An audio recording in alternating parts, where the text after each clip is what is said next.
Hi, folks. I'm Tom Roberts. I'm the Chief Marketing Officer for TradeCentric. We're at the top of the hour, but I'm going to give it about 30 seconds to let a few more folks join.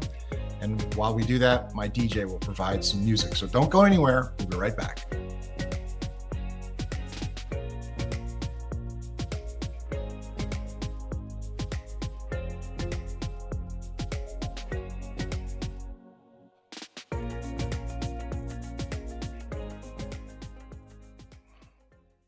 Okay, so folks, thanks so much for joining our LinkedIn Live session, our next installment. So as I said earlier, my name is Tom Roberts. I'm the Chief Marketing Officer for TradeCentric. This is the next installment in our series of LinkedIn Lives. And what I'm going to highlight for you today quickly is some new research that we're going to be publishing in the next several weeks that is underwritten by both TradeCentric and as well as DC 360 or Digital Commerce 360 on really the state of supplier-led B2B e-commerce, and then also where different suppliers are on their overall maturity curve. And I'm going to highlight 4 different key findings from a very big study that we'll be publishing. So before I get to that, however, just some housekeeping. In terms of how you ask questions, there are 2 ways to ask questions here. You can connect with me on LinkedIn and then use LinkedIn's messaging service or platform to ask your question directly to me.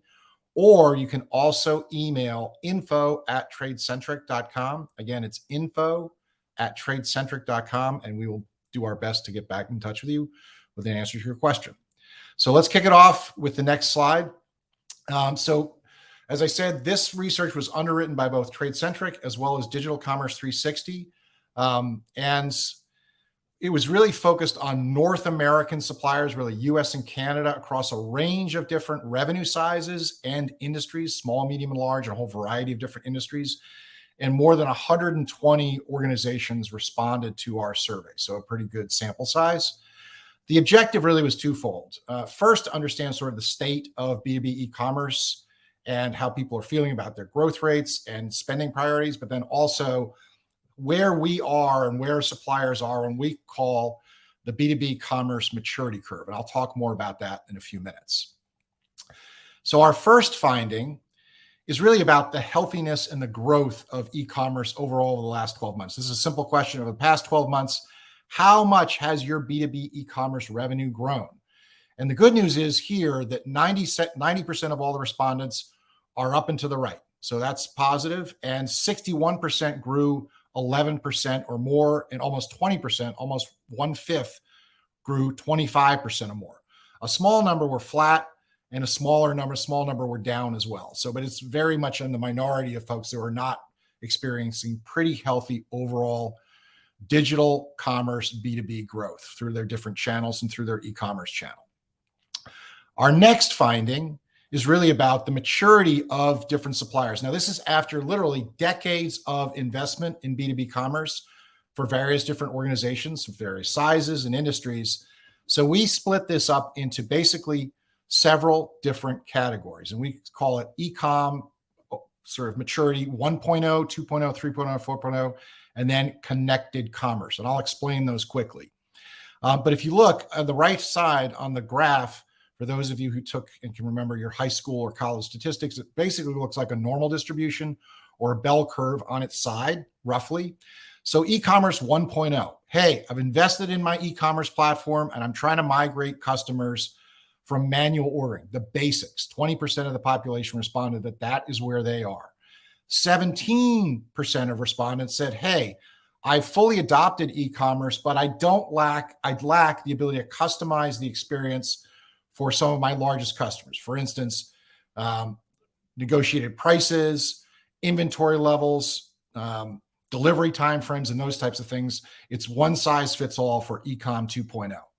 17% of respondents. The majority, 28%, said they were at e-com 3.0, which basically they have built and established their e-commerce solution as the primary ordering channel. However, one of the key takeaways for this, for me personally, is how many other channels are also prevalent, including EDI and to some extent still manual ordering through various different channels. But that's where people put themselves in e-com 3.0.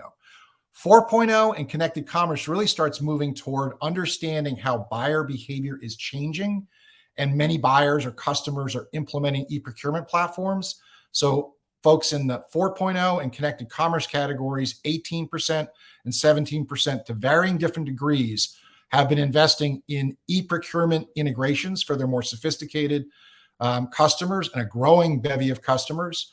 And overall, that's about 35%. Connected commerce is really the full-blown focus, lots of integrations, and punch out PO and invoice automation as a full gamut of connected commerce solutions. So again, about 35% of the population sort of have moved into that e-procurement channel.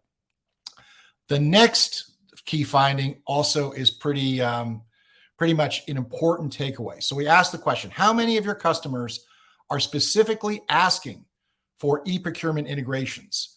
This is a very interesting takeaway. So 61% of supplier respondents said that 21% of their customers or more are actively requesting e-procurement integrations. Let me repeat that. 61% of respondents said that 21%, almost a quarter of their customers or more, are actively asking for them to integrate with e-procurement platforms like a Coupa, like an SAP Ariba, like a Jagger, like an iValua, like a Birch Street.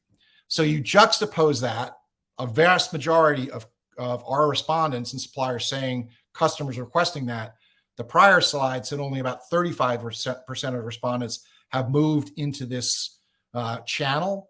And there's sort of a disconnect in terms of competitiveness and really responding to how buyer behavior is changing as e-procurement really gets more and more prevalently adopted from large enterprise and now mid-sized enterprises as well, and some smaller enterprises. So that is a distinct sort of mismatch in how suppliers are responding and then their buyer demand and requirements.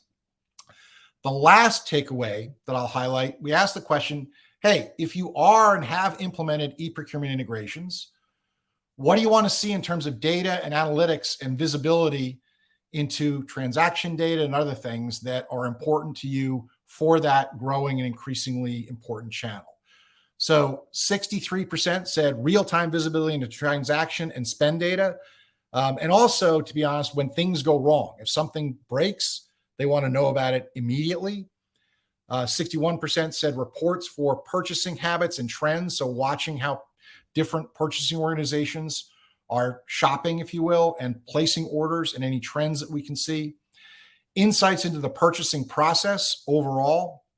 And then finally, for that channel in particular, cart abandonment is a little trickier than a standard e-commerce login, fill up my cart, but then don't check out. Because here, with e-procurement, you're basically allowing somebody to not check out, but pull the cart contents back into their e-procurement system and then route that for approval.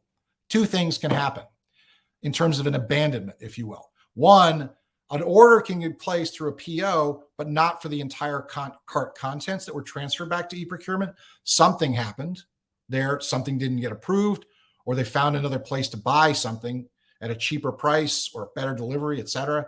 Or no order gets placed for a cart that is pulled back into procurement. And again, that should be something that should be a flag. So these are the 4 top things that people requested and are interested in seeing if you are implementing e-procurement integrations.